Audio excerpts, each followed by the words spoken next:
on va peut-être passer à Trump en vrai. On peut parler de Trump, ouais. On peut parler de Trump et de Gaza. C'est dans la continuité de ce dont vous avez déjà parlé, voilà, quand il disait faut déplacer les populations The en US will take Jordanie et en Égypte, mais il a précisé la chose et surtout, il y avait Netanyahou à côté de lui. On va voir ce qu'il a à dire. The US will take over the Gaza Strip and we will do a job with it too. The Riviera of the Middle East. This could be so magnificent. Donald Trump veut mettre la main sur la bande de Gaza et ses propos n'ont pas manqué de faire réagir. Alors, pour ceux qui avaient suivi quand même notre live sur la stratégie du choc, peut-être que ça vous rappelle quelque chose. Profiter d'une catastrophe, d'une guerre, etc., pour implémenter un système néolibéral dans une zone extrêmement démunie, c'est littéralement l'application de la stratégie du choc telle que décrit dans le bouquin de Klein. Là, en plus, ça se fait sur un génocide. Il y a une petite couche en plus, les États-Unis, la classe. C'est quand même ça, c'est la classe. I think he's just trying to shake things up like he often does. يعني احنا قاعدين في ارضنا هنا وصامدين. Dire ça et juste après voir l'image des débris, secouer et le mec dans les débris, c'est... Les déclarations sont probablement dangereuses pour la stabilité et pour le processus de paix qui est enclenché. Bon, pour le contexte, on est le 4 février et Donald Trump reçoit à la Maison-Blanche le Premier ministre israélien Benjamin Netanyahou. I'm honored that you invited me to be the first foreign leader to visit the White House in your second term. Alors qu'Israël Mais et le Hamas l'international s'apprêtent à fasciste négocier n'existe la pas, hein. poursuite du cessez-le-feu, Donald Trump a déclaré ceci. I do see a long-term ownership position. We'll own it and be responsible for dismantling all of the dangerous unexploded bombs and other weapons. C'est le même discours que Bush pour armes de destruction. Ouais, mais faut savoir qu'ils ont des armes nucléaires. Hein. Poser encore un peu plus sous les hôpitaux, on va les trouver. Je pense. Creuser à la bombe, hein. Ah oui, oui, oui. Pas la peine, on va pas se faire chier. Du coup, il a dit on va enlever toutes les bombes qui ont pas explosé. Il sait qui a les bombes. Ouais, c'est le boulot de... Il y a juste à côté, je crois. Level the site and get rid of the destroyed buildings, level it out, create an economic development that will supply unlimited numbers of jobs and housing for the people of the area, the Riviera of the Middle East. Alors, il a quand même pas dit les habitants de la zone, hein, en anglais littéralement. Il a dit people of the area, les gens de la zone. Ce qui veut donc tout aussi bien dire les colons, hein, parce que bon, pas des Gazaouis, hein, il veut les déplacer. La traduction du Parisien ne fait pas entendre cette subtilité. He has a different idea, and I think it's worth paying attention to this.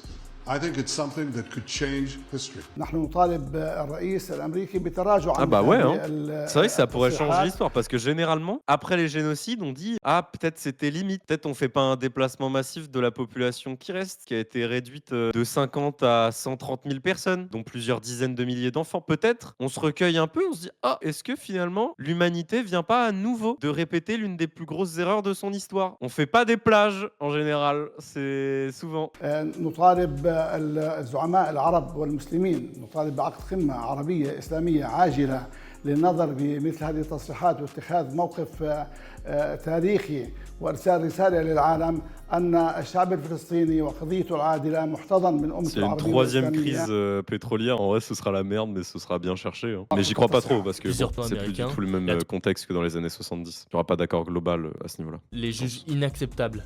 La Chine réitère l'idée d'une solution à 2 États, de même pour l'Australie et la France. Les déclarations sont probablement dangereuses pour la stabilité et pour le processus de paix qui est enclenché. Je veux réitérer ici le fait que la Probablement France est dangereuse opposée, égale déplacement de population. Heureusement au qu'ils sont arabes. déplacement Hein. des populations. C'est un sujet de déséquilibre dans le Moyen-Orient, évidemment. Depuis son investiture, Donald Trump propose de déplacer les habitants de Gaza vers des lieux sûrs, comme l'Égypte ou la Jordanie, et ce malgré l'opposition de ces derniers et de celle des Palestiniens. يعني احنا قاعدين في ارضنا هنا وصامدين. اللي بده يعمر مش حجة انه يطلعنا برا وبحجة انه يعمرنا. I think that Gaza maybe is a demolition site right now. If you look at Gaza, there's hardly a building standing, and the ones that are going to collapse. You can't live in Gaza right now. I hope that we can do Oui, les Gazaouis ne veulent plus y retourner. Putain. En fait, c'est ça que je trouve fou. C'est t'en es à quel niveau d'inhumanité, de non-empathie pour dire ça, quoi. C'est putain. Mais là, c'est vraiment la réflexion de CP. Mais tu aimerais, toi, qu'on te déplace? Tu aimerais, toi, qu'on te prenne les États-Unis? Non. Est-ce que tu aimerais, si tu étais Gazaoui, qu'on te prenne la bande de Gaza? Non. Bon, bah, du coup, tu le fais pas. Faut l'éduquer positivement, peut-être Trump. J'ai regardé The Apprentice récemment. D'ailleurs, vous pouvez voir le poster qui est juste ici. C'est un très chouette film. On voit que Trump est un agresseur sexuel dedans. Il l'a été de bien nombreuses reprises, mais on voit un peu comment il s'est construit et comment il envisage le monde et tout. C'est assez intéressant. Et en plus, c'est plutôt bien filmé. Il y a plein d'idées de réal et tout. Franchement, c'est un chouette film. C'est pas un chef-d'œuvre, c'est un bon film. T'as vu que Donald Trump, il a posté sa bite sur Twitter il y a 14 ans et les gens l'ont retrouvé il y a pas longtemps. Mais il y avait une affaire de sextape aussi. Enfin, il a été condamné par la justice pour avoir couché avec une pornstar et pas l'avoir payé. Vraiment la gueule du type, le plus gros vicelard de tous les temps. Le mondial, il est pas énorme. Et ben ça m'étonne tellement pas. Il est très petit. Who would want to go back? They've experienced nothing but death and destruction. Any connection to reality in today's Middle East, and certainly not in consultation with the Palestinians or neighboring countries like Egypt. Parce que les États-Unis d'Amérique vont négocier avec la Palestine, mais ils savent même pas parler anglais. Comment ils vont faire? N'importe quoi. Remove all the Palestinians of Gaza and put them in their countries. I think he's just trying to shake things up like he often does. Why did he propose tariffs on Canada and Mexico and then not implement it? He's trying to seize the spotlight with provocative statements to try to shift the debate and focus the mind. But he's made statements like this in the past. Remember in his first term when he said about Iraq, we will take all of their oil.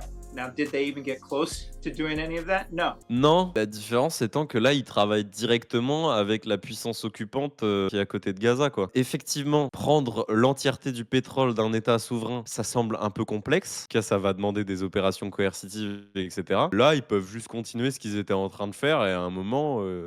Il n'y aura plus de Palestiniens, quoi. Ça me semble loin d'être impossible, en fait. Si on supprime la Palestine, il n'y a plus de problème avec la Palestine. Et oui, mais de quoi tu parles même quand tu dis Palestine? C'est ça l'erreur déjà que vous faites, les gauchistes, là. Moi, ce qui me choque vraiment le plus dans la déclaration, c'est qu'il faudrait trouver un moyen pour ne plus donner envie aux Gazaouis de vivre dans la zone, mais on déplace pas des populations qui veulent pas partir. C'est pas une zone à défendre, c'est l'endroit où leurs ancêtres ont toujours vécu. Ils peuvent partir. Ils ont des jambes, hein. Ils peuvent. Par contre, ils peuvent pas revenir. Aucun pays est prêt à les accueillir. Oui, la Jordanie est contre, l'Égypte est contre, mais les États-Unis peuvent leur filer un billet ou leur forcer la main. Ils peuvent se retrouver dans des camps de réfugiés surpeuplés. Mais ce sera inhumain, hein. Ce sera inhumain et personne n'en veut et il faudra forcer la main à tout le monde. Mais t'as les États-Unis et Israël, quoi. Parce que si tu veux partir dans des camps jordaniens ou syriens, tu peux, hein. Tu vas juste te retrouver à crever de faim. Et en fait, c'est pour ça qu'il y a des cagnottes. C'est pour qu'ils aient des conditions de vie décentes, même potentiellement dans les pays frontaliers dans lesquels ils vont partir, qu'ils aient des conditions décentes et qu'ils puissent faire un voyage sans risquer de mourir, etc. Actuellement, si Israël veut bien que les Gazaouis partent d'une manière ou d'une autre, simplement ils veulent pas s'en occuper. Et d'autant plus, ils peuvent pas revenir. Donc pour beaucoup, ils ont pas spécialement envie de partir, en fait. Et c'est bien normal. Ce que je voulais aussi dire, c'est il y a la phase 1 du problème qui est tu ne fais pas partir des gens qui sont un peuple, quoi, qui ont toujours été là, etc. Et ensuite, comment ne pas leur donner envie si tu comptes en faire une zone super, reconstruire les habitations? Donc en fait, le souci, c'est pas la bande de Gaza, le souci, c'est vraiment les Palestiniens, quoi. Tu comptes en faire une zone super pour les colons. Et c'est ça que je trouve fou. Il faut ne plus donner envie aux Gazaouis, par contre, donner très envie aux Israéliens. C'est vraiment un discours dégueulasse, quoi. Enfin bon. Why so serious? Boom, boom, boom.